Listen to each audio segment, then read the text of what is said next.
నీతిమంతుడైన లోతు కోల్పోయిన. నీతిమంతుడు ఏంటి? దీవెనలు కోల్పోవడం ఏంటి? చాలా చక్కగా ఉంది. నీతిమంతుడైన లోతు ఏం కోల్పోయాడంట? మరి ఈరోజు నీతిమంతుడైన లోతు దీవెనలు కోల్పోవడానికి కారణం, దేవుడు మనల్ని నీతిమంతులుగా చేశాడు.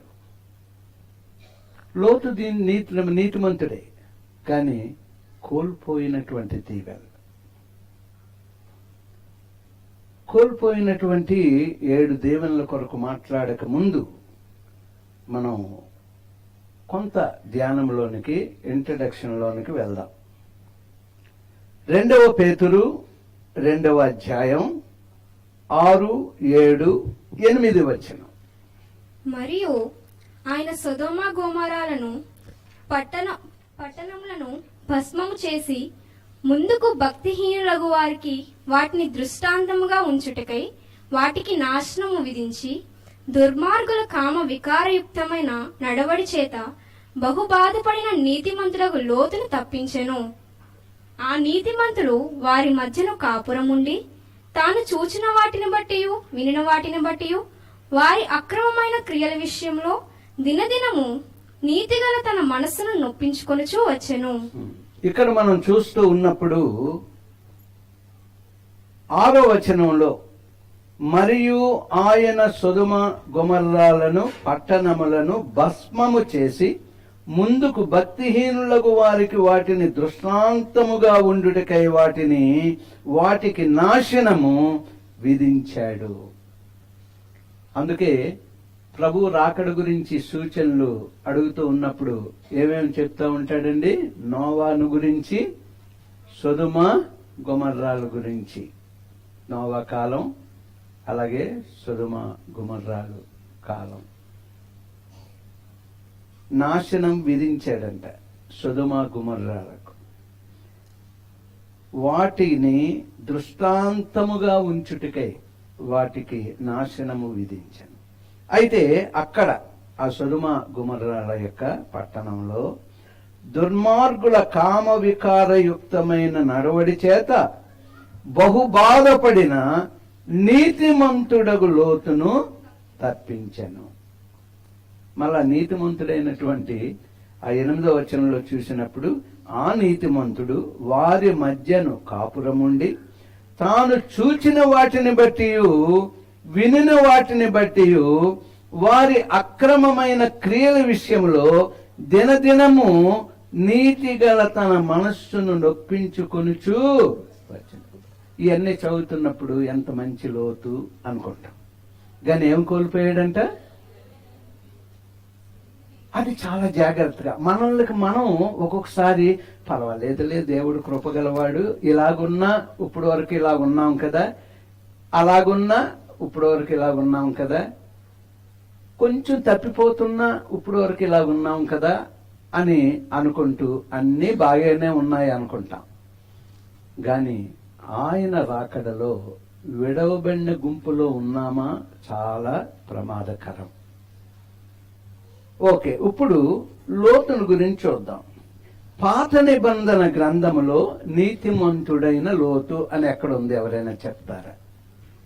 పాత నిబంధన గ్రంథములో నీతిమంతుడైన లోతు అనే విషయాన్ని ఎక్కడుంది చెప్పగలరా? నో, అలా చేయకూడదు. అలా చేయకూడదు.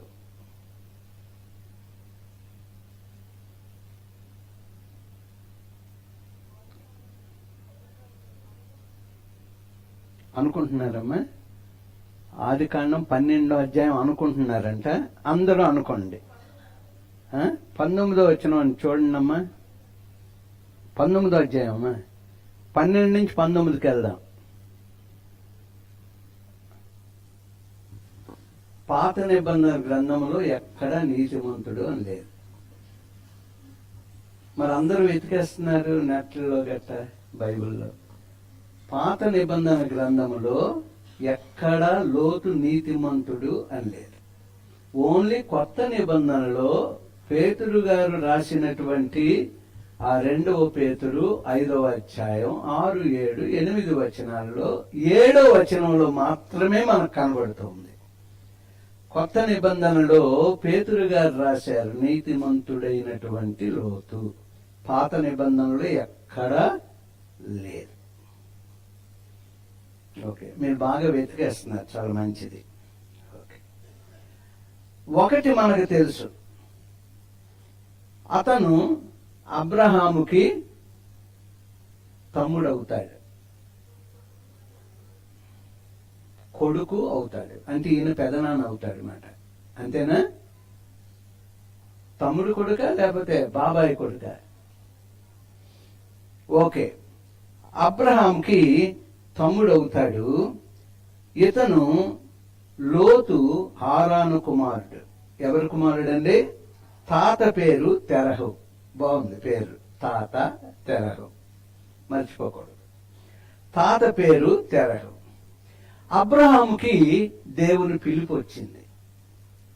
విశ్వాసులకి తండ్రి అయిన మన అబ్రహాము గారికి దేవుని యొక్క పిలుపు వచ్చింది. ఎక్కడికి వెళ్ళమని అంటే ఆ ప్రయాణంలో కానాను వరకు దేవుడు అబ్రహాము గారిని నడిపించాడు.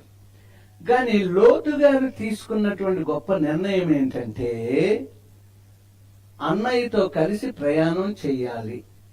అది మంచి నిర్ణయం. లోతు గారి నిర్ణయం ఏంటండి? అన్నయ్య గారితో కలిసి ప్రయాణం అవ్వాలి. అది మాత్రం తెలివైన నిర్ణయం. లోతుకి ఆ తెలివైన నిర్ణయించుకొని బయలుదేరాడు అబ్రహాం గారితో. అక్కడి వరకు బాగుంది. అయితే కరువు వచ్చింది. అప్పుడు అబ్రహాం గారు లోతు గారు ఎక్కడికి వెళ్ళిపోయారు? ఐగుప్తుకి వెళ్ళారు. చూడండి, ఇవన్నీ మీరు మైండ్ లో పెట్టుకోండి. ఒక బైబిల్ చూసినా చదివినా చదవకపోయినా ఎక్కడికి వెళ్ళారమ్మా? కరువు వచ్చినప్పుడు ఐగుప్తుకి వెళ్ళారు. ఐగుప్తు చీకటి, ఐగుప్తు పాపము అనేది మనం చూసుకుంటాం. కానీ సస్యశ్యామలంగా ఉంది, నీరు సమృద్ధిగా ఉంది, ధన సంపాదన చేసుకోవచ్చు. కానీ తెలివైనటువంటి నిర్ణయంతో లోతు అబ్రహాం గారితో బయలుదేరి ఇద్దరూ కలిసి ఐగుప్తుకి వెళ్ళారు. ఇద్దరూ కలిసి ఐగుప్తుకి వెళ్ళారు.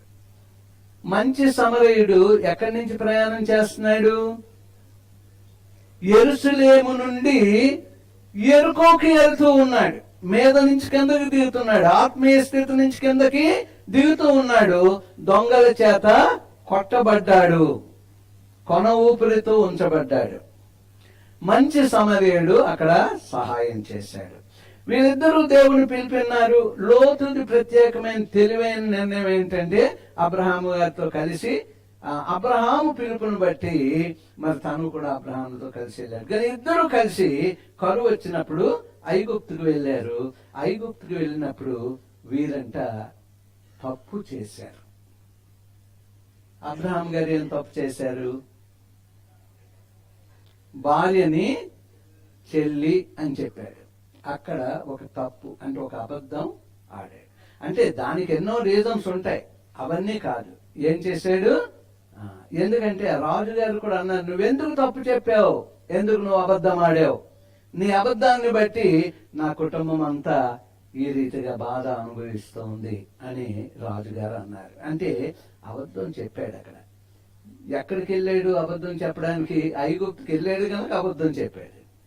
లోతు గారు ఏం చేశారు అంటే ఆ ధనాన్ని చూశాడు, ఆ వైభవాన్ని చూశాడు, ఐగుప్తులో ఉన్నటువంటి చక్కని విషయాల్ని లోకరీతిగా చక్కగా స్థిరపడడానికి అన్ని చక్కగా చూసుకున్నాడు. ఐగుప్తుకి వెళ్ళిన తర్వాత వీళ్ళిద్దరూ చూస్తున్నది ఒకటి ఏంటంటే అబ్రహాం గారు అబద్ధం ఆడారు గాని ఐగుప్తు ధనము కొరకు ఆయన చూడలేదు. దేవుని పిలుపు ప్రకారం దేవుణ్ణి చూస్తూ నడుస్తూ ఉన్నాడు. కానీ లోతు గారిలో మాత్రం ధన సంపాదన పెరిగిపోయింది, ధనం పెరిగిపోయింది, ధనం మీద ఆశ పెరిగిపోయింది. సో ఈ రీతిగా లోతు ఇద్దరు ఐగుప్తుకి వెళ్ళారు.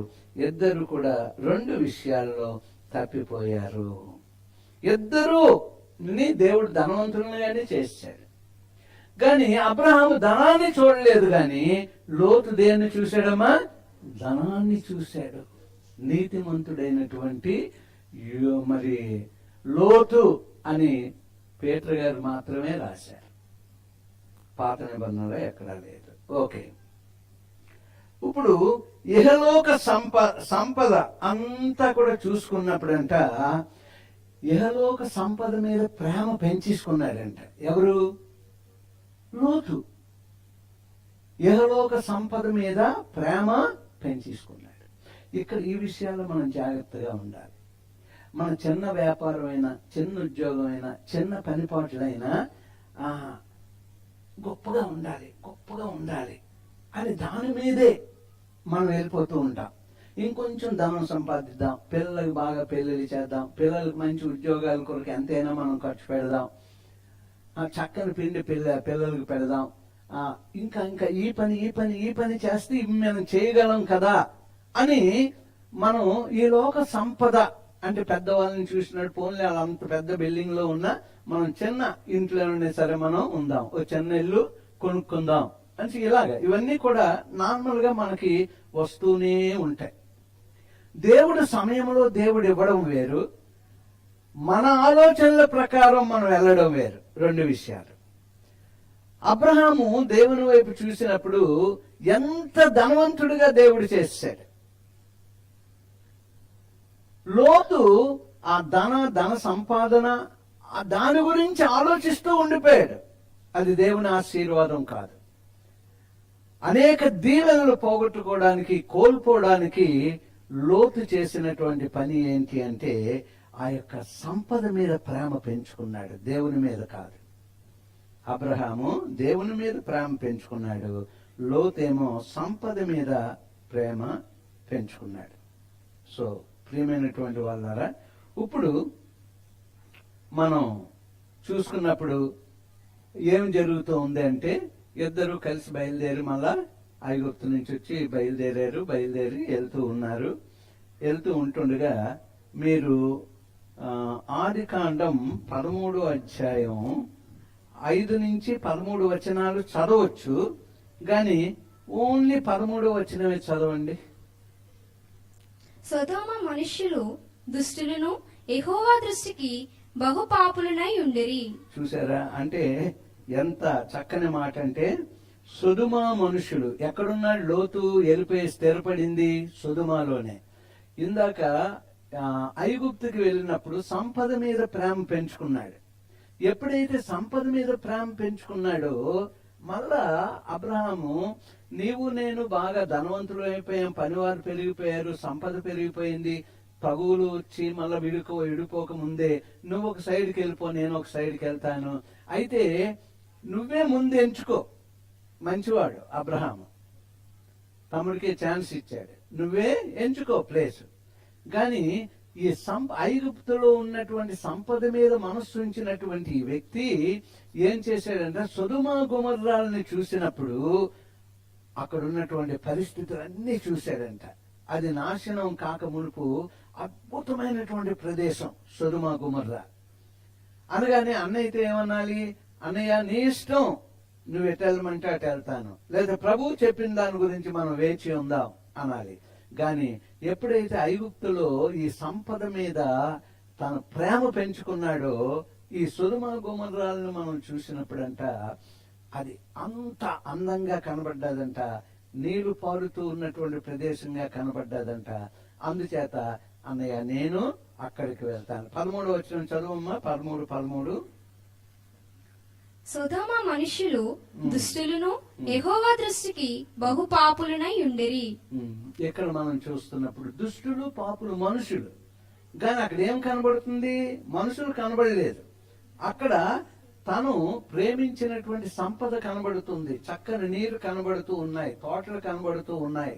సో ఇది చాలా మంచి ప్రదేశం, ఇక్కడికి వెళ్తానని చెప్పేసి అది లోకాన్ని చూసుకున్నాడు, లోక సంపదను చూసుకున్నాడు, చక్కగా ఇక్కడ జీవించొచ్చు అనుకున్నాడు. గాని అబ్రహాం అంటే ఆ పునాదులు గల పట్టణం. సో మీరు నేను ఇవన్నీ మనం చూసుకోకూడదు, మన నిరీక్షణ అక్కడ ఉండాలి. చాలాసార్లు ఆ, ఆడవాళ్ళు కూర్చున్నప్పుడు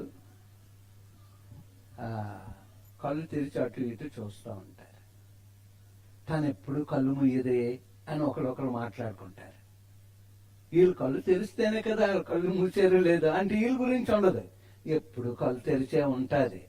అప్పుడు తప్పని కొట్టాలంట, నువ్వు కళ్ళు తెరిచావు గనక కళ్ళు తెరిచినట్టు కనబడ్డాది.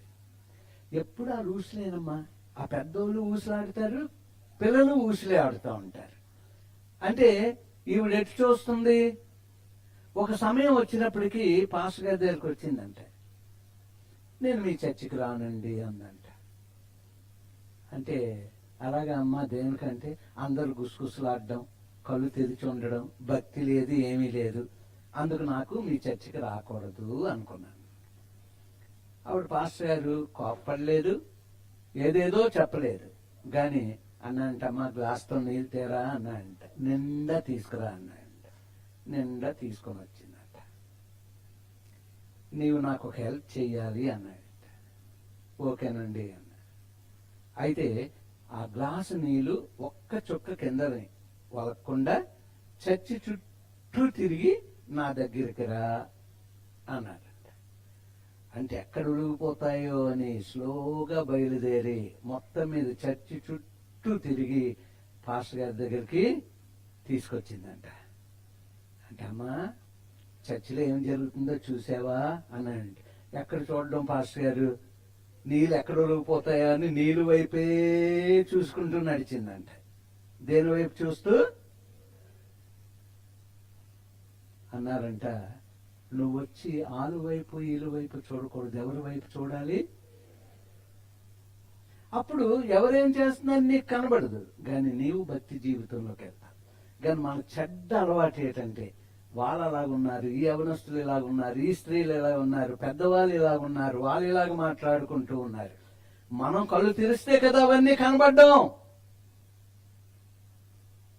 చచ్చే వదిలిపెట్టి వెళ్ళిపోతానందంట పాస్టర్ గారు. అమ్మ వెళ్ళిపోతే వెళ్ళిపో, ఎందుకమ్మ వెళ్ళిపోతావు, నీలాటోళ్ళు ఉండాలి అని ఏమీ అనలేదంట. చక్కగా ఒక ఎగ్జాంపుల్ చెప్పాడంట. తొనకకుండా ఎక్కడ పడకుండా ఒక్క డ్రాప్ కూడా నీళ్ళు చాలా జాగ్రత్త, చాలా గొప్ప. అంటే ఫస్టే ఇవ్వాలి, ఫస్ట్ ప్రైజ్ ఇవ్వాలి. నేనైతే 1000 రూపాయలు ఇస్తాను. కానీ అంతకంటే గొప్ప విషయాన్ని పాస్టర్ గారు చెప్పారంట. అమ్మా, నీటిని నీవు ఎలాగైతే తొలగకుండా అటు ఇటు కూడా అలాగే చూస్తూ వచ్చావో, నీవు వచ్చింది యేసుని చూడడానికి, మనుషుల్ని చూడడానికి కాదు. మరి మనం ఎవరిని చూడడానికి వచ్చాం? అబ్రహాము ఆ పునాదులు కలిగినటువంటి పట్టణం కొరకు. ఏదో పాట ఏదో ఉందామమ్మా, అబ్బా రెడీ అయిపోతున్నాడు, రెడీ ఉన్నాను చూడండి. పునాదులు గల పట్టణం. ఈ పాట టక్ టక్ అని ఎవరు అంటే మన పాటల పుస్తకమే చూడడం మానేశారు. అన్ని కొత్త పాటలే కదా పాడుతున్నారు, పాటల పుస్తకమే చూడడం మానేశారు. ఇది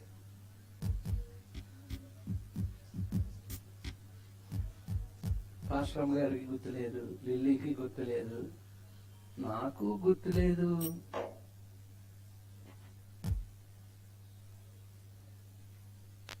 కొన్ని అట్లీస్ట్ ఆ పాట ఉంటుంది. ఓకే, తర్వాత చూసుకుందాం. చాలా వెతికేస్తున్నాను, మీరు ఒకటే వెతకడం. చిన్నది జ్ఞాపకం ఉన్నా బాగున్నాం. నూతన యెరూషలేము. అదే ఇది ఒకసారి. నూతన యెరూషలేము పట్టణము పెండ్లికై అలంకరించబడుచున్నది. నూతన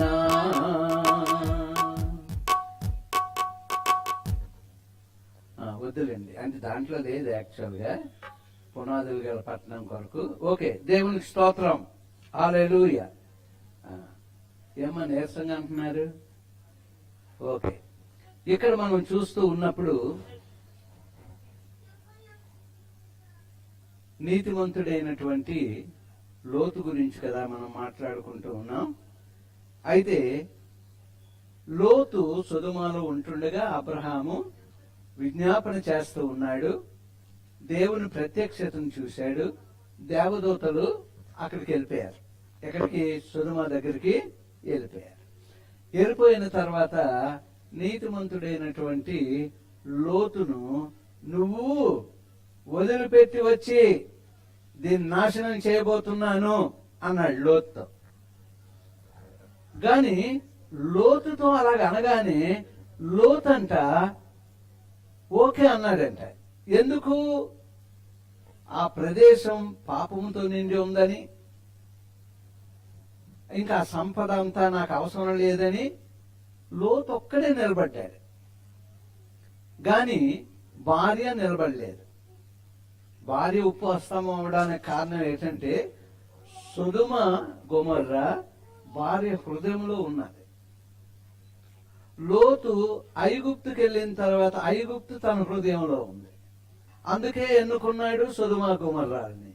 కానీ అక్కడికి వెళ్ళిన తర్వాత మరి దేవదూతలు వచ్చి ఆయన చెయ్యి పట్టుకున్నప్పుడు అన్ని వదిలిపెట్టి భార్యని పిల్లలను, అల్లుళ్ళైతే హేళన చేశారు కానీ భార్యని పిల్లల్ని పట్టుకొని దేవదూతలు లాక్కొని వచ్చారంట. మరి సొదొమలో ఉన్నటువంటి లోతు ఓకే అని చెప్పాడంట. చెప్తే ఆ పక్కకి తీసుకొచ్చారు. తీసుకొచ్చిన తర్వాత ఒక చోటికి దేవదూతలు వెళ్ళమంటే లేదు అక్కడికి వెళ్తాను అన్నాడంట.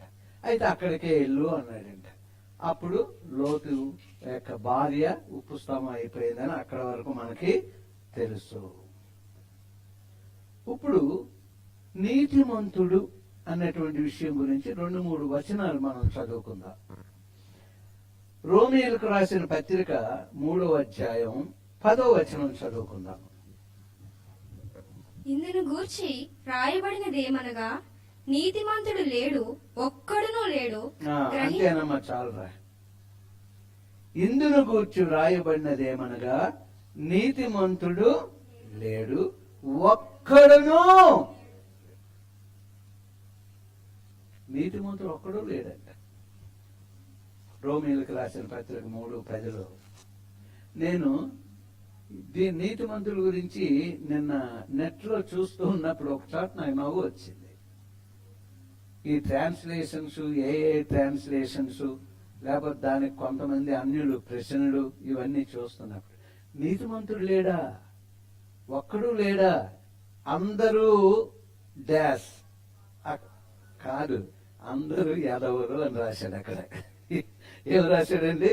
నీతిమంతుడు లేడు, ఒక్కడనూ లేడు అంటే అందరూ యాదవులా అని రాశాడు. తర్వాత వెళ్ళి నెట్ లో చూసుకుంటే అది చూసి నాకు నవ్వు వచ్చింది. ఇదేం ట్రాన్స్లేషన్స్, ఇవేం ప్రశ్నలు అనిపించింది.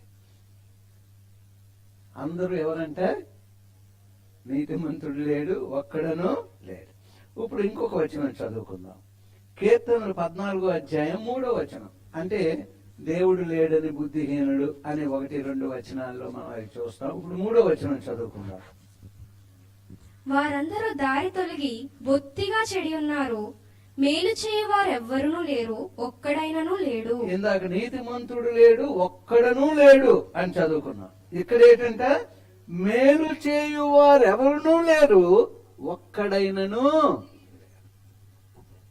నీతిమంతులకి మేలు చేసే అదే ఆ యొక్క కృప ఉంటుంది, లేకపోతే ఆలోచన ఉంటుంది, సహాయం చేసే మనసు ఉంటుంది.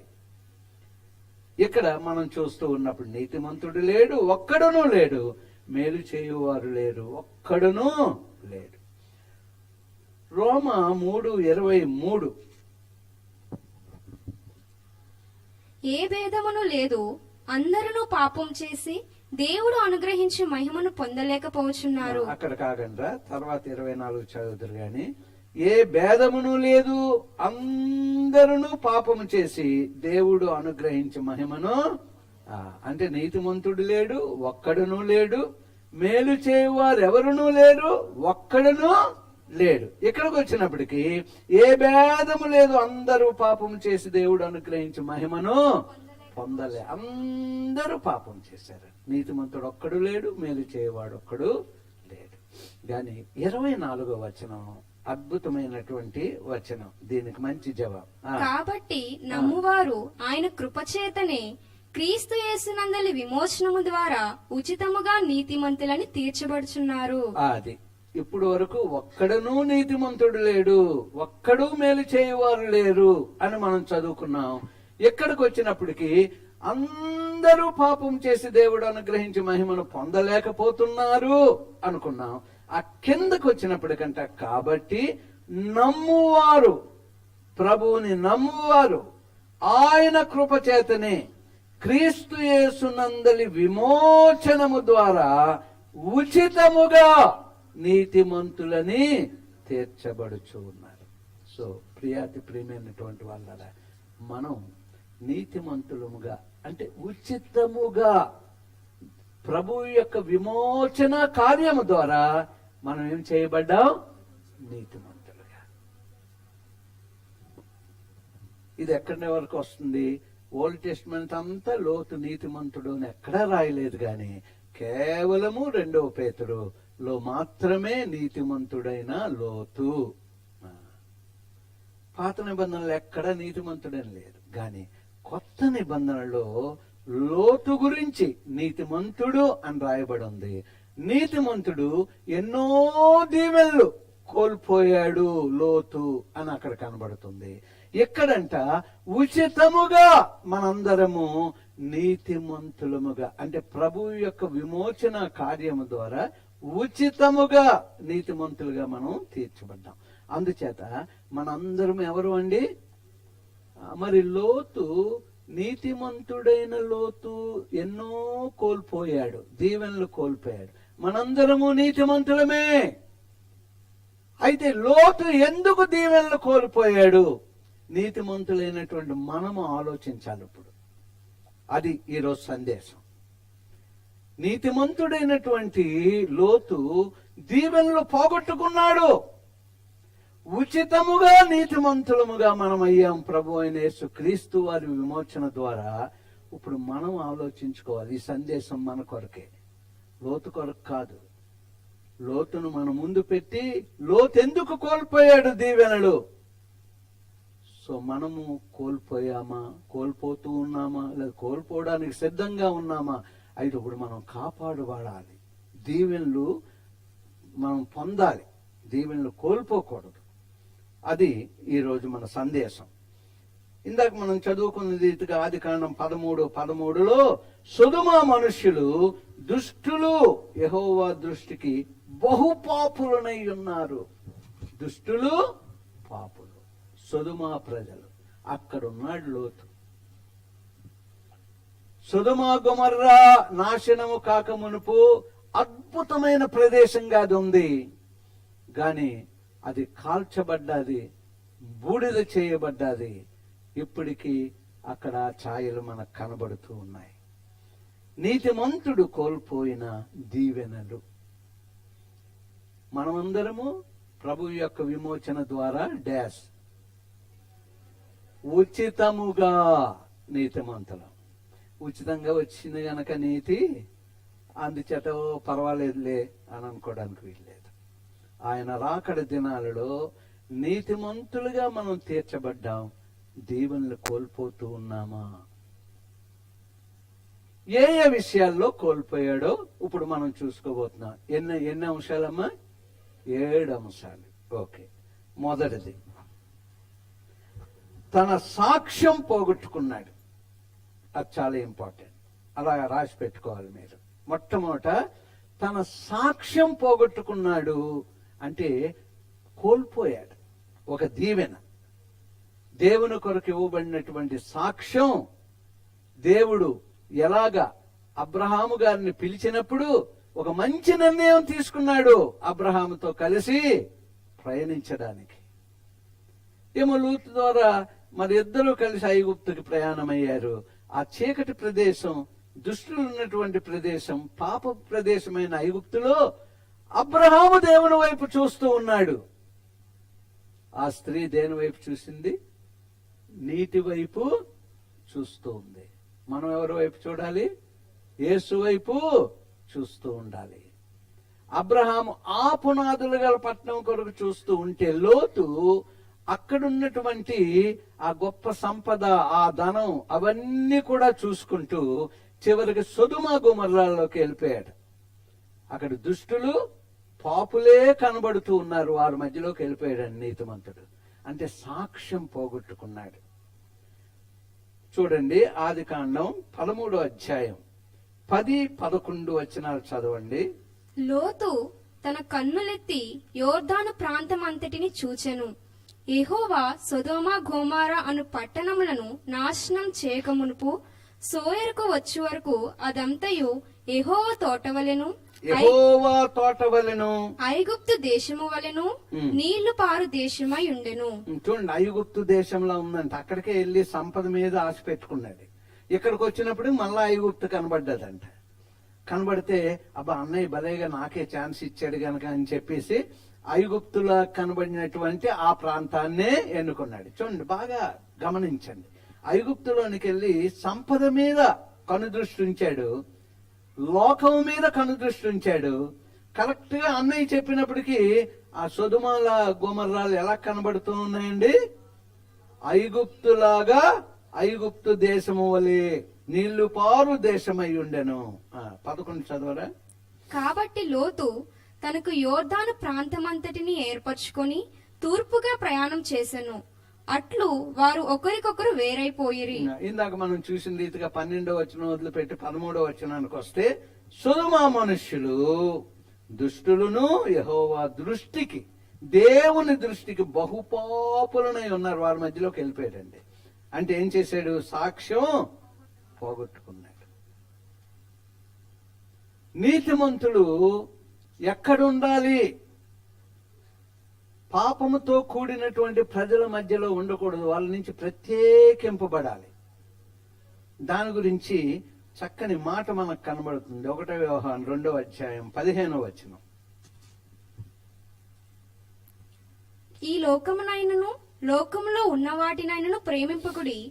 ఎవడైనను లోకమును ప్రేమించిన ఎడల తండ్రి ప్రేమ వానిలో నుండదు. చూసారా, సొదొమ గొమొర్రాకి వెళ్ళాడు. అక్కడ సంపదను చూశాడు, నీటిని చూశాడు, తోటలు చూశాడు, లోకాన్ని ఆకర్షించాడు. ఇలాగుంటే ఎంత బాగున్ను అనుకున్నాడు. అక్కడి నుంచి ప్రయాణమే వచ్చిన తర్వాత అబ్రహాము గారు, ఇంకా నువ్వు నేను కలిసి ఉండలేం, మన మనుషులు ఎక్కువైపోయారు, పనివారు, సంపద ఎక్కువైపోయింది, నువ్వు ఒక చోట నేను ఒక చోట ఉంటే మంచిది, నువ్వు చూసుకో తమ్ముడు, లోతు ఏం కావాలి ప్రదేశం అనగానే ఐగుప్తులా కనబడ్డదంట సొదొమ గొమొర్రా. ఎంత చక్కగా ఆ మాటలు రాయబడి ఉన్నాయి. దుష్టులు పాపుల మధ్యలోనికి వెళ్ళిపోయాడు. గాని 1 యోహాను 2:15 ఏమంటున్నాడు? లోకములో ఉన్న వాటినైనను ప్రేమింపుకుడి. ఎవడైనను లోకమును ప్రేమించిన ఎడల తండ్రి ప్రేమ. అబ్రహాము దేవుణ్ణి ప్రేమించాడు, సాక్ష్యాన్ని కాపాడుకున్నాడు, దేవుని మాటకు వెనతీయలేదు ఏ విషయంలో కూడా. ఎన్నో సంవత్సరాల తర్వాత 100 సంవత్సరాల వయసులో కుమారునిచ్చి మళ్ళా కుమారుని నాకు ఇచ్చి అనగానే ఓకే అని బయలుదేరిపోయాడు. దేవుని వైపే తన దృష్టి అంతా. లోతైతే లోకాన్ని ప్రేమించాడు, అక్కడ ఉన్నటువంటి పరిస్థితులను ప్రేమించాడు. కానీ దుష్టులు పాపులుగా ఉన్నటువంటి ప్రజల మధ్యలోనికి వెళ్ళిపోయాడు. వెళ్ళిపోవడానికి కారణం ఏంటంటే ప్రేమ, లోక సంబంధమైనటువంటి ప్రేమ ఎక్కువైపోయింది. మొట్టమొదట సాక్ష్యాన్ని కోల్పోతూ ఉన్నాడు. ఇందాక మనం 12వ వచనం చదవలేదు, 13, 10, 11, 13 చదివాం. ఇప్పుడు 12వ వచనం చదువుకుందాం. అబ్రాము కనానులో నివసించెను. లోతు ఆ మైదానమందున్న పట్టణముల ప్రదేశములలో కాపురం ఉండి సొదొమ దగ్గర తన గుడారము వేసుకొనెను. చూసారా, అంటే ఎంత జాగ్రత్తగా ఈ వచనాలను మనం చదువుకోవాలా. అలాగా 10, 11, 12, 13 చదివేశారనుకోండి, మీకేం అర్థం కాదు. ఇప్పుడు వరకు 10, 11, 13 చదువుకున్నాం. ఇప్పుడు 12వ వచనం చాలా ఇంపార్టెంట్. అబ్రాము కనానులో నివసించెను. అంటే దేవుడు ఏర్పాటు చేసుకున్న దేశంలో ఎక్కడికి వెళ్ళమన్నాడో అక్కడే నివసించాడు. లోతు ఆ మైదానమన్న పట్టణముల, అక్కడ ఆ మాట కూడా ఎంత చక్కగా ఉందో. కనానులో నివసించాడు అబ్రాము. లోతు ఆ మైదానమందున్న పట్టణముల ప్రదేశములలో కాపురముండి సొదొమ దగ్గర తన గుడారము వేసుకున్నాడు. ఇక్కడ ఒక మాట జ్ఞాపకం ఉంచుకోవాలి.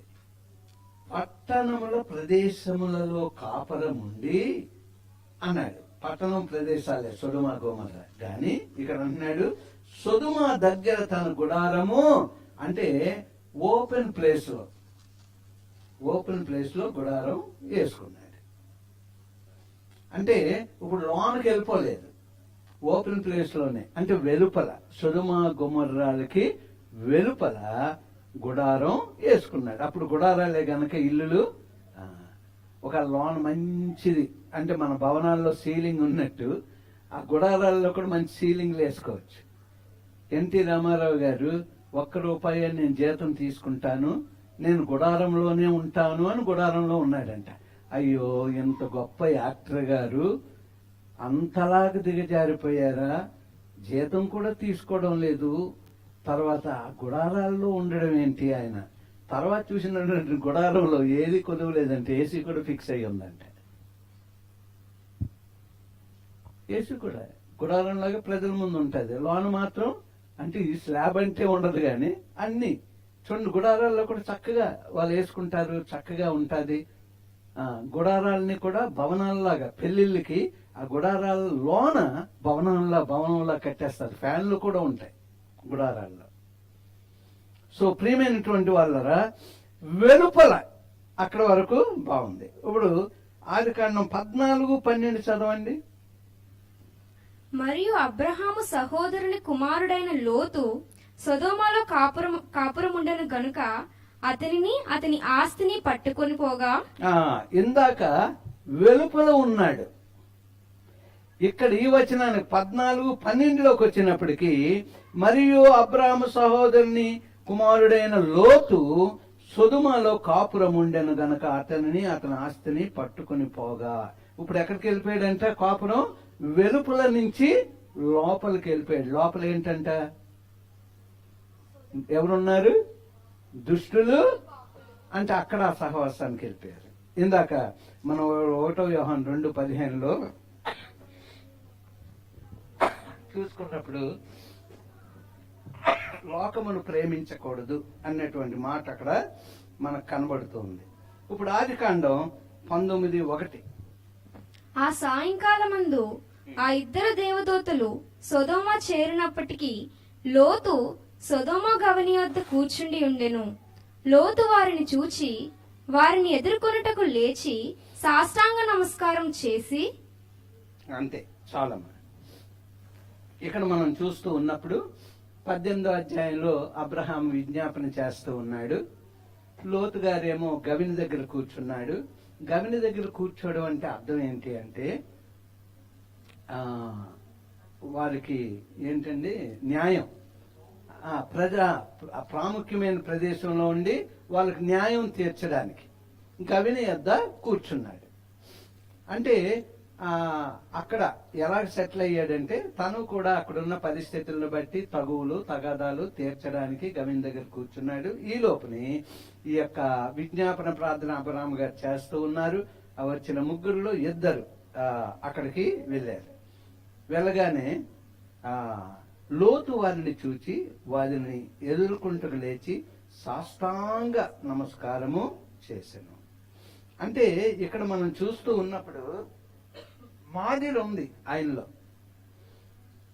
అబ్రహాం ఎలాగైతే చేశాడో లోతు కూడా మాదిరి ఉంది. వెళ్ళాడు, సాష్టాంగ నమస్కారం చేశాడు. అయితే అక్కడున్నటువంటి పెద్దలలో తను మమేకమైపోయాడు.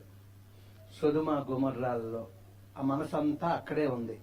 అక్కడ ఉన్న పెద్దల్లాగే ఉండాలి, అక్కడ ఉన్న గౌరవం నాకు ఉండాలి, ఆ పాపుల మధ్యలోనే నేను ఉండాలి అండి, ఇలాగా అక్కడ మమేకం అయిపోయాడు. కానీ ఒక మాదిరి మాత్రం ఉంది, ఏంటంటే ఆ దేవదూతలను చూడగానే వెళ్ళి సాష్టాంగా పడినట్లుగా మనం చూస్తూ ఉన్నాం. ఇప్పుడు 14వ వచనం చదవండి. లోతు బయటికి వెళ్లి తన కుమార్తెలను పెండ్లాడనయ్యున్న తన అల్లుళ్లతో మాటలాడి, లెండి, ఈ చోటు విడిచిపెట్టి రండి, యెహోవా ఈ పట్టణమును నాశనం చేయబోచున్నాడని చెప్పెను. అయితే అతడు తన అల్లుల దృష్టికి ఎగతాళి చేయువాని వలె నుండెను. చూసారా, ఎప్పుడైతే దేవదూతలు ఈ మాటలు చెప్పారో వచ్చి నువ్వు నీ పిల్లలు అందరూ కూడా వచ్చి అంటే ఆల్రెడీ అక్కడ ఉన్నటువంటి వారితోనే వాళ్ళ పిల్లలకి కన్యకులైన ఆయన పిల్లలకి అల్లుల్ని కూడా చూసుకున్నాడంట. చూసుకుని మంచిది కదా అని అల్లుల దగ్గరికి వెళ్ళి చెప్పారంటే ఇది నాశనం కాబోతుంది, అందుచేత మీరు కూడా వచ్చేయండి, మనం విడిచిపెట్టి వెళ్ళిపోదాం అంటే అప్పుడు అల్లుళ్ళు ఏం చేశారంటే దుష్టులు పాపులు అక్కడ ఉంటే హేళన చేయక ఏం చేస్తారు, అల్లుళ్ళంట హేళన చేశారంట. ఎంత చక్కని మాట రాయండి. అతడు తన అల్లుల దృష్టికి ఎగతాళి చేయు అని వలే ఉంటాడు. ఇప్పుడు 19:2 చదువుదాం. నా ఇలా ప్రభు ఒకటి చదివాం కదా. నా ప్రభువులారా, దయచేసి మీ దాసుని ఇంటికి వచ్చి రాత్రి వెళ్ళబుచ్చి కాళ్ళు కడుగుకొనిడి. మీరు పెందలకడే లేచి మీ త్రోవను వెళ్ళవచ్చుననెను. అందుకు వారు, అలాగు కాదు, నడివీధిలో రాత్రి వెళ్ళబుచ్చదమని చెప్పిరి. 3 కూడా చదవమ్మా. అయినను అతడు మిక్కిలి బలవంతం చేసినప్పుడు వారు అతని తట్టు తిరిగి అతని ఇంట ప్రవేశించిరి. అతడు వారికి విందు చేసి పొంగని రొట్టెలు కాల్చగా వారు భోజనం చేసిరి. ఎవరు చేశారు రొట్టెలు? ఎవరు చేశారమ్మా? లోతు ఇంట్లో వాళ్ళు చేశారా? లేదే, చూడండి అక్కడ. అతడు వారికి విందు చేసి ఆ, పొంగని రొట్టెలు కాల్చగా ఎవరు కాల్చారు? అబ్రహాము ఎప్పుడైతే దేవుడు ప్రత్యక్షమయ్యాడో సారమ్మను పిలిచి, సారా తొందరగా చూడు, దైవములు వచ్చారు, దేవుడు వచ్చారు, లేకపోతే దేవదూతలు వచ్చారు. దేవుని ప్రత్యక్షత అబ్రహాము చూసి మనము వారికి చక్కని ఆతిథ్యం ఇవ్వాలి. సారా అని భార్యాభర్తలు ఇద్దరూ కలిసి, భర్త చేయవలసిన భర్త చేశాడు, భార్య చేయవలసిన భార్య చేశాడు. సిద్ధపరిచిన వాడు అబ్రహాము, తయారు చేసింది సారా. ఇక్కడ చూసినప్పుడు అల్లుల్ని ఎగతాళి చేయడం కాదు, భార్యను పిలిచి వీరికి ఆతిథ్యం ఇవ్వమని చెప్పలేకపోయాడు. పరిస్థితి ఎలా ఉందంటే అల్లుళ్ళు ఎగతాళి చేస్తూ ఉన్నారు, దేవదూతలు అంటున్నారు లేదు మేము బయటే ఉంటాం. అయ్యయ్యో అలాగ అవడానికి వీల్లేదు, మీరు రావాలి, ఆతిథ్యం తీసుకోవాలి. తినే వంట చేశాడు.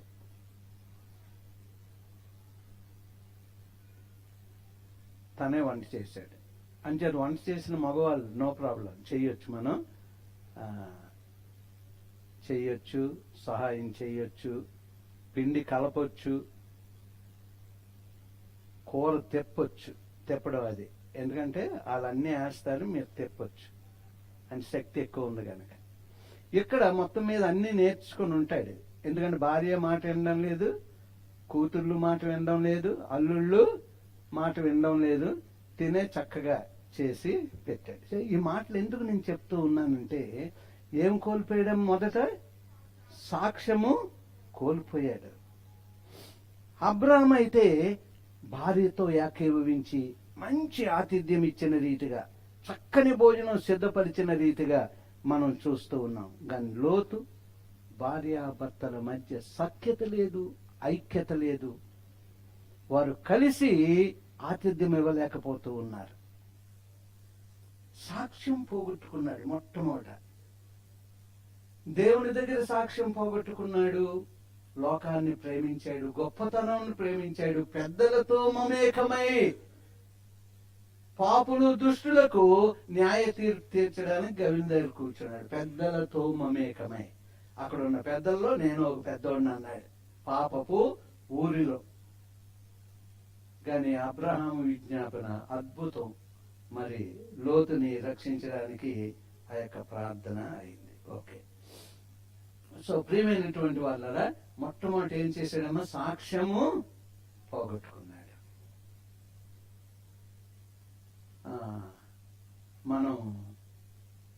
మన సాక్ష్యం ఎప్పటి వరకు కాపాడుకోవాలంట? ఎప్పటి వరకు దేవుణ్ణి స్తుతించాలంట? పని చేయు వేళ, భుజించు వేళ, నిద్రించు వేళ ఆయన్నే తలవాలి. తర్వాత ఆయన కొరకు మనం ప్రకటన చేయాలి, సువార్తను అందించాలి, మనం సిద్ధపడాలి, వారిని సిద్ధపరచాలి, అనేకులుగా ప్రభు దగ్గరికి చేరాలి. మనల్ని ఒక్కసారి ప్రభు పిలుచుకుంటే మన ద్వారా అనేకులు ప్రభు దగ్గరికి రావచ్చు. లోక సంబంధమైన భక్తిలో ఒక్కసారి ఒక వ్యక్తి ఒక భక్తి చేయడానికి వెళ్ళి వచ్చిన తర్వాత నెక్స్ట్ ఇయర్ కి 35 మందిని సెలెక్ట్ చేసుకుంటాడంట మళ్ళా తీసుకెళ్ళడానికి. కానీ మనం ఒక్కరిని. ఒకప్పుడు భక్తులైనటువంటి వారు, మిషనరీ లీడర్స్ అయినటువంటి వారు, మంచి దైవజనులు ఏమన్నారంటే ఈచ్ వన్ క్యాచ్ 10. ఏమైపోయిందండి? ఒక వ్యక్తి 10 మందిని నడిపించాలి అని చెప్పారు. ఇంకా చివరికి 10 మంది వద్దురా బాబు, 10 మంది అంటే అలాగే నడిపించడం లేదు కానీ ఆ స్లోగన్ ఏమైపోయింది? ఈచ్ వన్ క్యాచ్ 1కి వెళ్ళిపోయింది. ఇప్పుడు ఆ 1 కూడా లేదు. సంవత్సరానికి ఒక్కరిని నడిపించడం లేదు. చూడండి ఎలా వెళ్ళిపోతున్నాం క్రైస్తవ జీవితం. ఈచ్ వన్ క్యాచ్ 10 దగ్గర నుంచి ఈచ్ వన్ క్యాచ్ 1 అది కూడా లేదు. అంటే ఏది మన సాక్ష్యం? అపోస్తలులు ఎన్ని శ్రమలకైనా సరే వారు సిద్ధమైపోయారు. శ్రమలలో వారు వందలాది వేలాది మందికి సువార్తను అందించి రక్షణలోకి నడిపించారు. అద్భుతం. అటువంటి సాక్ష్యం మనం కలిగి ఉన్నామా లేదా? ఏది నీ సాక్ష్యము, ఏది నీ త్యాగము, యేసు వార్తను చాటింతను ఎలా నిర్లక్ష్యము, ఎచిరారమ్ము ఓ క్రైస్తవ, ఏది నీ సాక్ష్యము. అపోస్తలులు శిష్యులు అపనిందలు హింసలు, అపోస్తలులు శిష్యులు అపనిందలు హింసలు, అన్నిటి భరించిరి, అన్నిటి భరించిరి, ఆత్మల రక్షించిరి. ఏది నీ సాక్ష్యము, ఏది నీ త్యాగము, యేసు వార్తను చాటింపను ఎలా నిర్లక్ష్యము, ఎచిరారమ్ము ఓ క్రైస్తవ, ఏది నీ సాక్ష్యము. వారంట ఎటువంటి సాక్ష్యం కలిగి ఉన్నారంట? అనేక ఆత్మలను రక్షణలోకి నడిపించారంట. మనం పాటలో నాతో నడు ప్రభువా, నీతో నేను నడుస్తాను ప్రభువా, కానీ ఒక్కరిని నడిపించడం లేదు. మనం ఆనందంగా ఆరాధన చేసేస్తున్నాం, కానీ ఆరాధన చేస్తూ దాన్ని అవగాహన చేసుకుంటున్నామా? ఆరాధనకు పాత్రుడైనటువంటి దేవుని సహాయం ద్వారా కొంతమందిని ప్రభు దగ్గరకు నడిపిస్తున్నామా?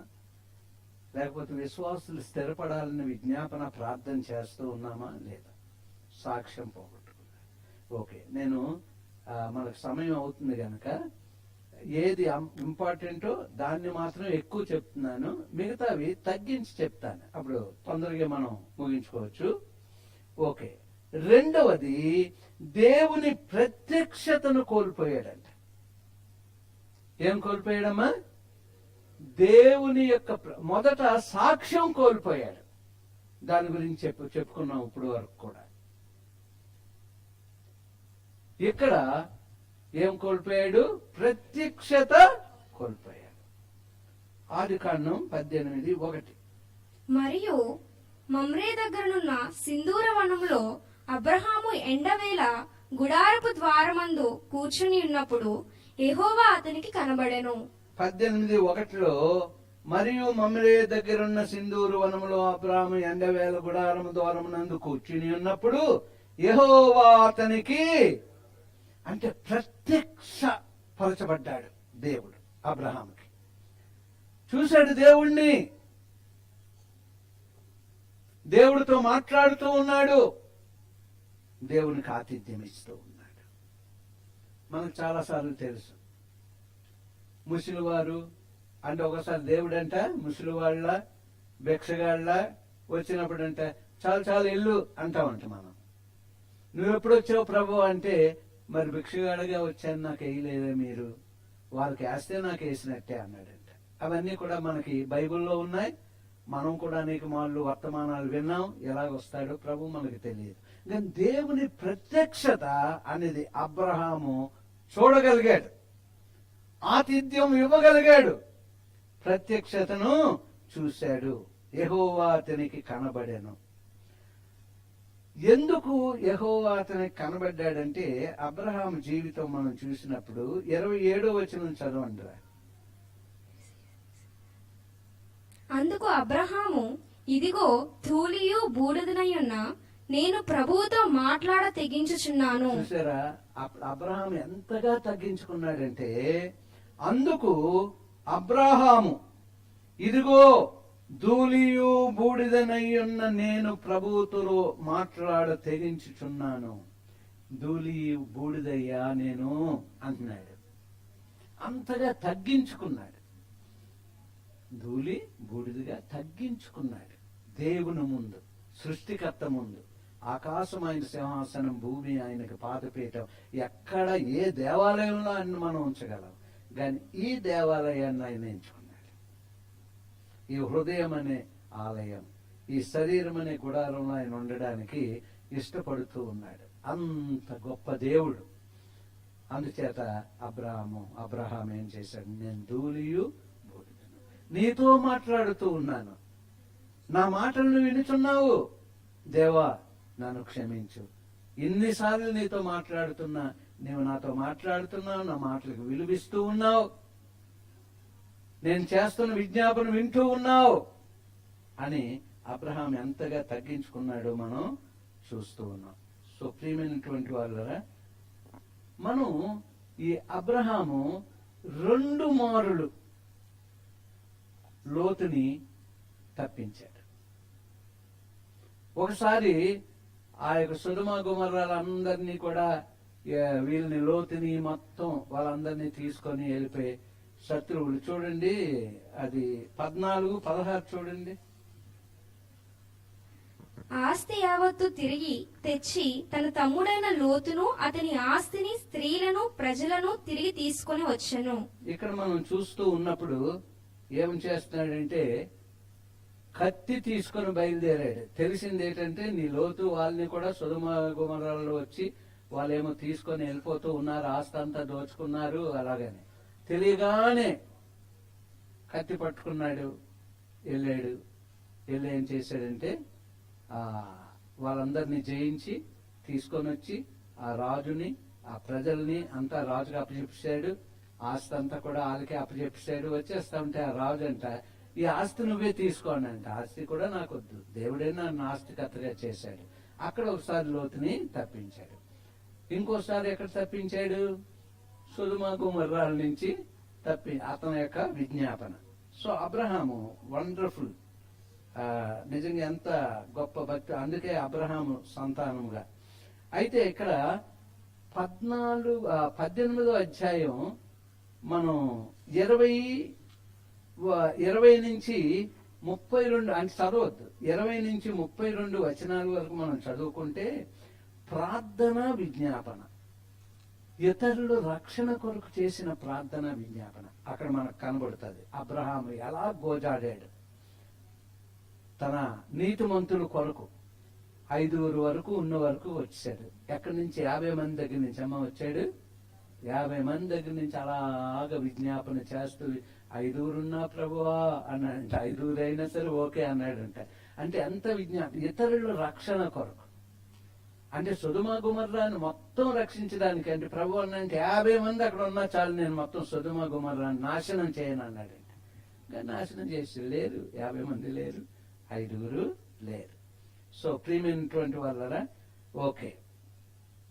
అయితే ఏమేం పోగొట్టుకున్నాడు? అబ్రహాము దేవుని ప్రత్యక్షతను చూశాడు, లోతు దేవుని యొక్క ప్రత్యక్షతను చూడు.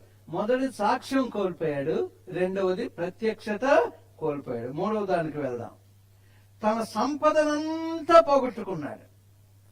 ఇహలోక సంపదలతో తొలతూగుతున్నాడు, కట్టుబట్టలతో బయటికి లాక్కొని రాబడ్డాడు. సంపద అంతా పోగొట్టుకున్నాడు. దేవదూతలు ఏం చేశారండి? రా అన్నారు. చెయ్యి పట్టుకొని లాక్కొని వెళ్ళారు. ఎందుకంటే లోతు వెళ్ళిపోవడానికి సిద్ధపడ్డాడు, భార్య పిల్లలు వెళ్ళడానికి సిద్ధపడలేదు.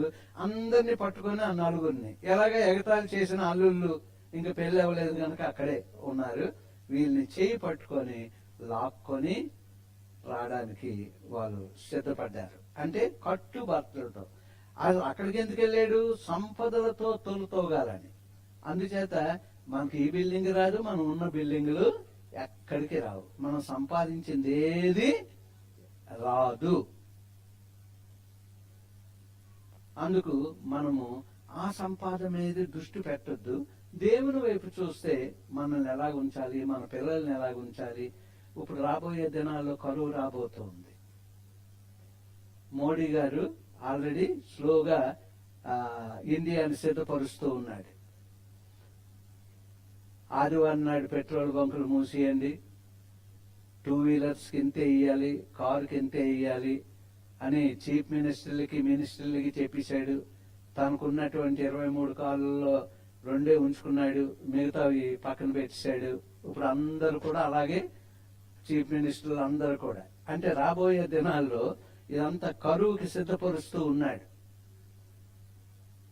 అందుకే ఇంకా వర్క్ ఫ్రమ్ హోమ్ ఇంటి దగ్గర నుంచే చేసుకోండి అని ఇస్తున్నాడు, పిలుపునిస్తూ ఉన్నాడు. ఇంకా అన్ని కూడా స్లోగా చేసుకొని వస్తూ ఉన్నాడు. అది రాజకీయాలు, ఆర్థిక వ్యవస్థ ఇవన్నీ మనకు అర్థం అవ్వు అనుకోండి. ఏది ఏమైనా బంగారం కొనొద్దు అన్నాడు. బంగారం ఇప్పుడు కొంతమంది అంటున్నారంటే ఆల్రెడీ కొనేసుకొని ఉంచుకున్న వాళ్ళకి వాళ్ళ దగ్గర అలాగే ఉంటది, పెద్ద పెద్ద వాళ్ళ దగ్గర అంట కేజీలు ఉంటున్నాయి బంగారాలు. వీళ్ళేదో ముక్కు పుడకాలతో ఏదో చెవులకి కొనుక్కున్న వాళ్ళకి ఇప్పుడు అది కూడా కొనొద్దని ఇప్పుడు బంగారం షాపులో వాళ్ళు ఏడ్చేస్తున్నారు.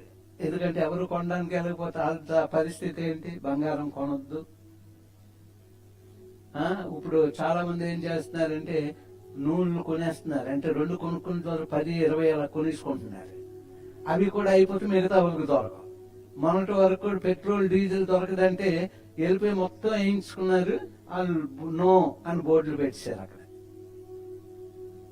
సో ఇవన్నీ కూడా భవిష్యత్తులో మనం అర్థం చేసుకుంటాం. ఎందుకంటే ఆర్థిక వాళ్ళని మేమే అర్థం చేసుకోలేము, బాగా చదువుకున్న వాళ్ళు అర్థం చేసుకోలేరు. ఆర్థిక నిపుణులు మాత్రమే మంచి ఏంటి, చెడ్డ ఏంటి, మన గ్రోత్ ఏంటి, మనం ఏ స్థితిలో ఉన్నాం అని వాళ్ళు చెప్పుకుంటారు. రాబోయే దినాల్లో మనకి అలాంటి పరిస్థితులు రాబోతూ ఉన్నాయి. నేనే చదువుతానమ్మా, ఇంక మీరొద్దు. ఆదికాండం 19:16 అతడు తడువు చేసెను, అంటే లోతు తడువు చేసెను. అప్పుడు అతని మీద యెహోవా కనికర పడుట వలన ఆ మనుష్యులు అతని చేతిని, అతని భార్య చేతిని, అతని 2 కుమార్తెల చేతులను పట్టుకొని వెలుపలకు తీసుకుని వచ్చి ఆ ఊరి బయట నుంచిరి. బలవంతాన్ని పట్టుకున్నారంట. లోతుని పట్టుకున్నాయంటే, భార్యని పట్టుకున్నాయంటే, 2 పిల్లల్ని పట్టుకుని దేవదూతలు బయటకు తీసుకొచ్చారు, ఊరు బయటికి.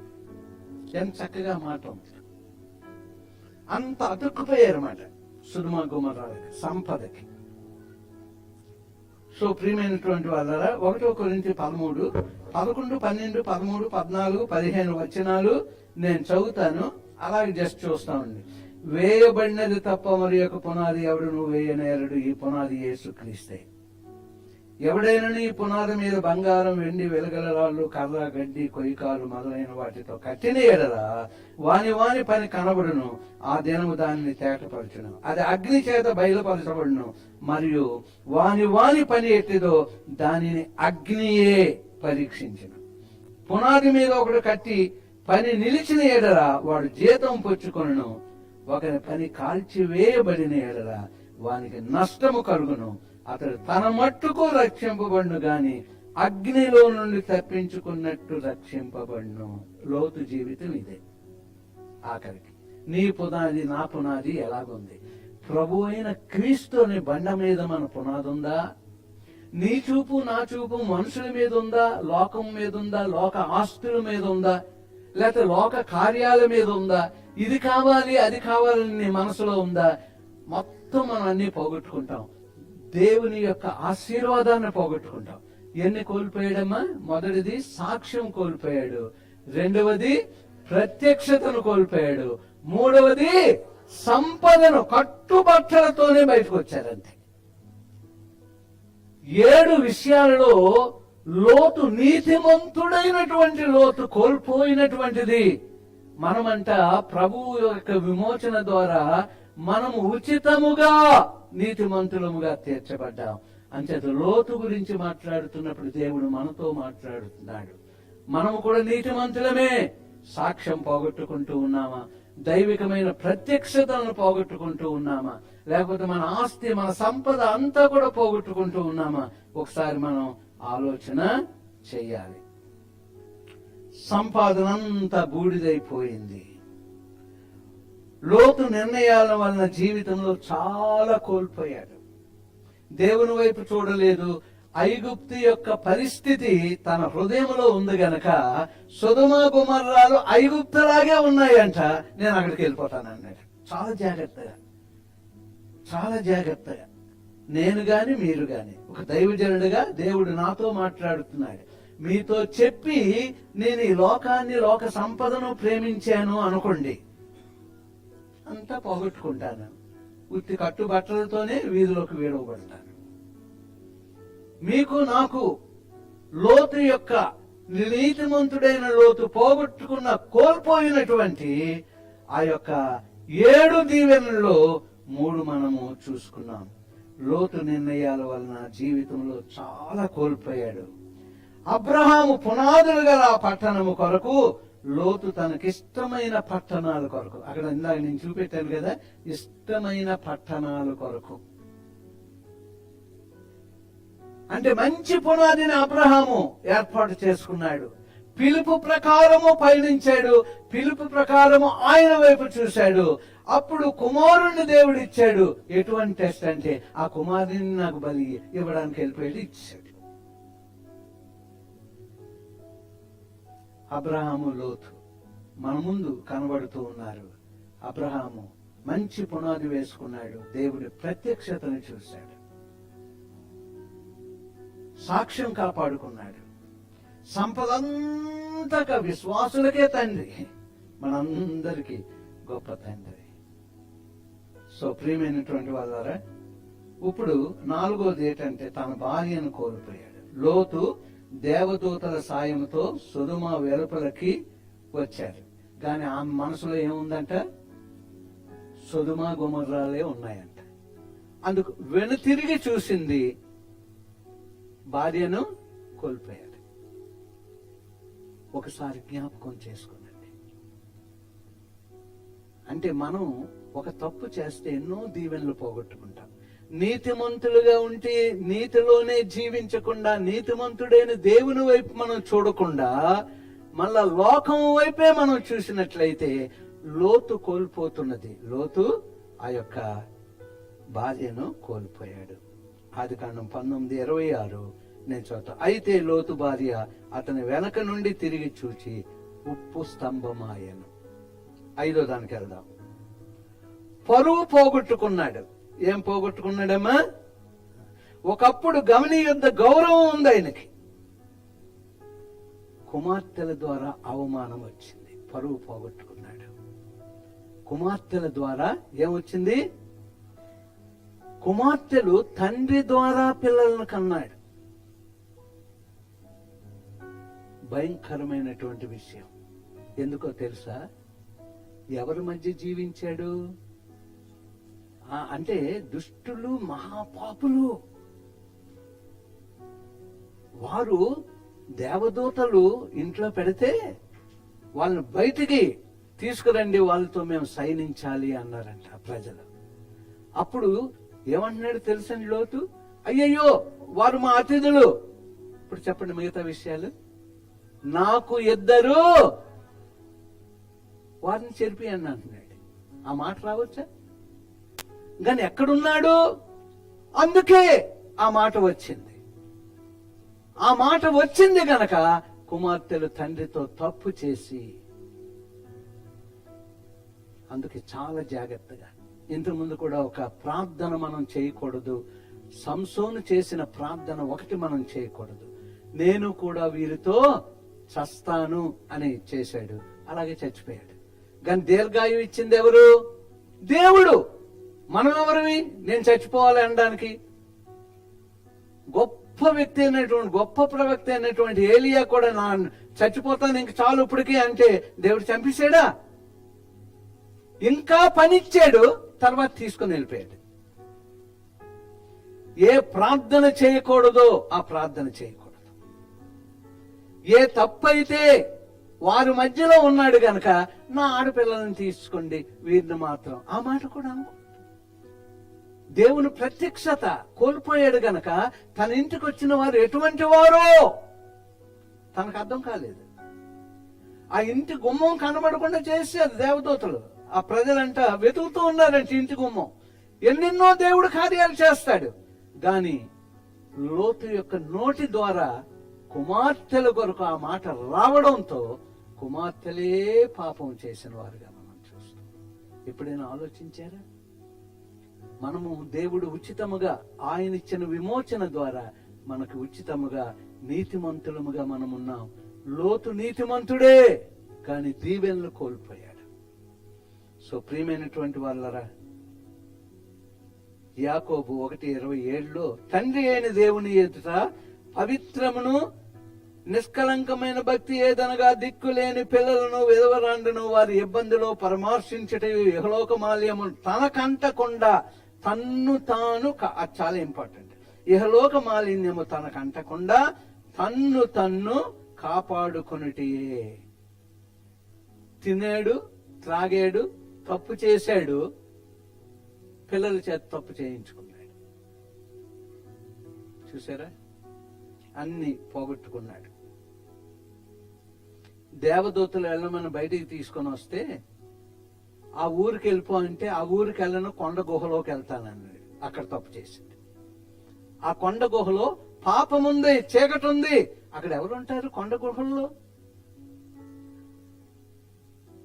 సింహము అవన్నీ ఉంటాయి. సింహం ఉంటాయి, పుల్లు ఉంటాయి, నక్కలు ఉంటాయి, ఎన్నెన్నో రకాల జంతువులు ఉంటాయి. జంతువులకి తల్లి తండ్రి అవన్నీ ఇంకేం ఉండవు. సో అలాంటి పరిస్థితి అయిపోయింది ఆ గుహలో. దేవుడు ఒక చోటుకి వెళ్ళమంటే వెళ్ళకుండా ఇంకొక చోటుకి వెళ్ళారు, పాపంలో పడ్డారు. ప్రతి విషయం ధ్యానముతో ఆలోచించినప్పుడంట మనలో భయము, భక్తి పెరుగుతుంది. అప్పుడు దేవుని యొక్క కాపుదల మన మీద ఉంటుంది. అందుచేత టైం అవుతుంది. 6వ విషయంలోకి వెళ్దాం. సంఘములో, సమాజంలో స్థానం కోల్పోయాడు. లోతు కుమార్తెలు చేసిన పాపానికి ఫలితంగా మనం చూస్తూ ఉన్నాం.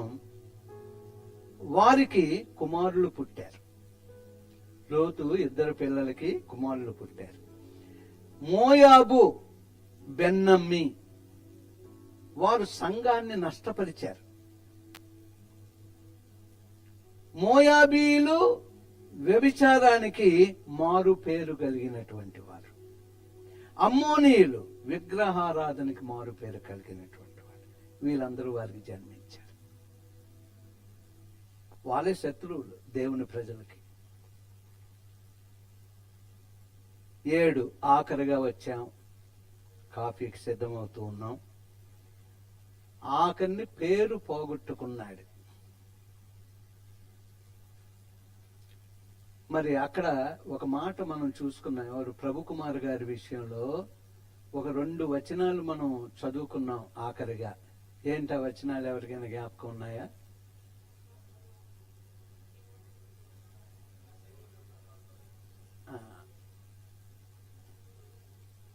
మంచి పేరు,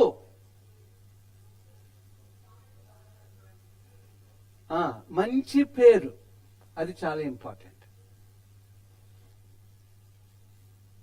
మంచి పేరు గొప్ప ఐశ్వర్యం కంటే మంచి పేరు అది. అంచేది 2 చోట్ల ఆ వచనాలు మనం ఉన్నాయి, అవి చదువుకున్నాం. నీతిమంతుడే ఈయన, గాని అవినీతిమంతుల మధ్యలో నివాసం ఉండడం ద్వారా అతను కోల్పోయినటువంటి ఆశీర్వాదాలు ఇవన్నీ మనకి పాఠాలుగా కనబడుతూ ఉన్నాయి. అందుకే కీర్తనలో దావీదు మహారాజు దుష్టుల ఆలోచన చప్పున్నాడు, ఒక పాపుల మార్గం నిలవక అపహాస్యులు కూర్చుండు చోట కూర్చుండక. ఆ 3 విషయాలు చెప్పిన తర్వాత అంటున్నాడు, యెహోవా ధర్మశాస్త్రమును దివారాత్రులు ధ్యానించు వాడు ధన్యుడు. అతడు నీటి కాలువలో ఎవరని నాటబడినదే ఆకు వాడక తన కాలమందు ఫలమిచ్చి చెట్టు వలె ఉండను. అతడు చేయనిదంతయో సఫలం. అందుచేత మనం ధన్యులముగా ఉండాలి అంటే దేవుని వాక్యం ధ్యానం చేయాలి. దేవుని వాక్యం వింటూ ఉన్నప్పుడు ప్రభువా అది నేను గ్రహించడానికి కృప దయచేయండి. మొట్టమొదటి ఏమేమి చేశాడమ్మా? ఒకసారి అందరూ చెప్పుకుందాం. పిల్లలు ఒక్క 5 నిమిషాలు ఆరాధనకు రండి, ముగించేద్దాం. 5 నిమిషాలు ఆరాధనకు రండి. మొట్టమొదటి ఏం కోల్పోయాడు? సాక్ష్యం కోల్పోయాడు. ఎవరు? నీతిమంతుడు. తర్వాత ఏం కోల్పోయాడు? ప్రత్యక్షతను కోల్పోయాడు. తర్వాత ఏం కోల్పోయాడు? ఆస్తి అంతటినీ కోల్పోయాడు. తర్వాత ఏం కోల్పోయాడు? భార్యను కోల్పోయాడు. తర్వాత ఏం కోల్పోయాడు? పరువు పోగొట్టుకున్నాడు. ఆరోధన ఏం చేశాడు? సమాజంలో అంటే సంఘములో ఏం తెచ్చుకున్నాడు? సంఘంలో ఏం తెచ్చుకున్నాడు? సంఘంలో స్థానం కోల్పోయాడు, అవమానాన్ని తెచ్చాడు. సో ఆఖరి ఏం చేసుకున్నాడు? పేరు పోగొట్టుకున్నాడు. నీతిమంతుడైనటువంటి లోతు 7 కోల్పోయాడు దీవెనలు. సో మనము ఆ 7 దీవెనలు కోల్పోకుండా ఉండాలి అంటే యెహోవా ధర్మశాస్త్రమును దివారాత్రులు ధ్యానించినప్పుడు, అప్పుడంట బండ మీద కట్టిన పునాది వలె అబ్రహాము ఎలాగైతే ఆయన వైపే చూశాడో బండ మీద తన పునాది వేసుకుని పునాదులు కలిగినటువంటి పట్టణము కొరకు వేచి ఉన్నాడు. మనము ఆ పట్టణం కొరకు వేచి ఉందాం. అందరం లేచి నిలబడినట్లయితే ఆరాధనలో మనం ఎవరి మట్టుకు వారే ప్రార్థన చేసుకుందాం. ముందు